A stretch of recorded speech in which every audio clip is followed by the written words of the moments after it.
Mobiliser et impliquer toutes les parties prenantes pour la réussite du projet, tel était l'objectif poursuivi par N2 Santé Côte d'Ivoire en procédant au lancement du projet Revue Trans, ce vendredi 5 mai 2023 à l'hôtel Belle-Côte. Cet atelier qui a eu lieu sous l'égide du PNLS a vu la participation du directeur pays de l'ONU-SIDA. Une étude récente a montré qu'on a une prévalence de 22% dans la communauté transgenre et que cela c'est plus que 10 fois plus élevé que dans la population générale. Donc si on veut atteindre notre objectif de mettre fin au sida, il faut que nous mettons un accent particulier sur l'inclusion et l'offre de services, l'accès aux services pour les personnes les plus vulnérables et les plus affectées. Et c'est clair en Côte d'Ivoire que la communauté des personnes vivantes, les personnes transgenres, n'ont pas bénéficié dans le passé de la même façon de tous les efforts mis en place par le gouvernement de la Côte d'Ivoire. Les représentants des directeurs départementaux santé de la ville d'Abidjan, les représentants de la société civile, sans oublier les associations de personnes transgenres. Joachim Hendry, chargé programme santé et coordonnateur du projet, nous donne ici les raisons de cette rencontre. La durée de la mise en œuvre du projet est de 3 ans. Elle a débuté en octobre 2022.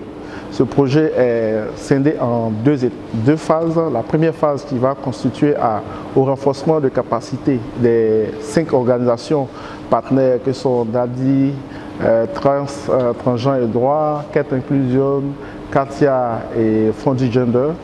L'objectif c'est de les outiller au fin de mettre en œuvre correctement les activités et de devenir à long terme autonome. Et la deuxième phase va, après, suite à l'évaluation des capacités, des compétences acquises au cours de la période de renforcement de capacité, va contribuer, la deuxième phase va consister à la mise en œuvre des activités par chaque association. Voilà. Et Enda Santé en tant qu'organisation Enda Santé en tant qu'organisation de la société civile va accompagner ces structures dans la mise en œuvre de ces différentes activités-là. Aujourd'hui, nous étions à l'atelier de lancement et de la présentation également du comité de suivi du projet.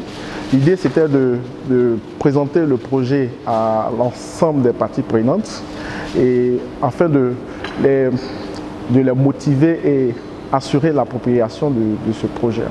Fait marquant, l'installation du comité de suivi du projet avec à sa tête le programme national de la lutte contre le sida PNLS. Au sorti de l'atelier, des représentants de la communauté transgenre nous donnent leurs attentes du projet. Le projet Revue Trans est vraiment une aubaine pour la communauté transgenre parce qu'elle vient pour vraiment aider ces personnes qui n'étaient pas vraiment reconnues en tant que population clé, qui étaient vraiment un peu marginalisées, pour vraiment venir les aider en matière de droit à la santé. C'est un projet véritablement ambitieux qui tient compte de la vulnérabilité probante des personnes transgenres de Côte d'Ivoire. Et donc ce que j'attends de ce projet, c'est que ce projet puisse répondre efficacement à toute l'offre de services qui est proposée de par les lignes budgétaires qui ont été établies auparavant. Après la réalisation de ce projet, c'est qu'il y ait une facilité d'accès aux trans dans les centres de santé et que les organisations puissent vraiment se prendre en charge, avoir une bonne gouvernance. Revue Trans est une bonne initiative dans le cas où elle va participer à diminuer, voire même estomper le taux de VIH dans la communauté transgenre, vu que le taux de VIH est de 23,6%. Donc vraiment, la Revue Trans est bienvenue et c'est une bonne aubaine.